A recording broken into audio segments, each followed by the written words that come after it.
You know that in space, you can move in three ways: to left or right, backwards or forwards, up or down. Every direction is either one of these three or a compromise between them. They are called the three dimensions. Now notice this. If you are using only one dimension, you could draw only a straight line. If you are using two, you could draw a figure, say a square. And a square is made up of four straight lines. Now a step further. If you have three dimensions, you can then build what we call a solid body, say a cube, a thing like a dice or a lump of sugar.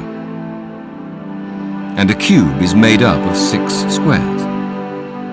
Do you see the point? A world of one dimension would be a straight line. In a two-dimensional world, you still get straight lines, but many lines make one figure. In a three-dimensional world, you still get figures, but many figures make one solid body. In other words, as you advance to more real and more complicated levels, you do not leave behind you the things you found on the simpler levels.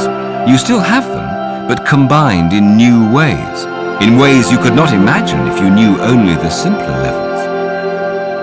Now, the Christian account of God involves just the same principle. The human level is a simple and rather empty level. On the human level, one person is one being, and any two persons are two separate beings. Just as in two dimensions, say on a flat sheet of paper, one square is one figure, and any two squares are two separate figures. On the divine level, you still find personalities, but up there you find them combined in new ways which we, who do not live on that level, cannot imagine. In God's dimension, so to speak, you find a being who is 3 persons while remaining one being, just as a cube is 6 squares while remaining one cube.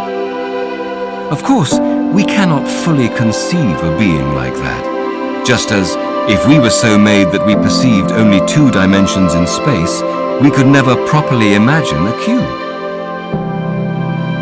But we can get a sort of faint notion of it. And when we do, we are then, for the first time in our lives, getting some positive idea, however faint, of something super-personal, something more than a person.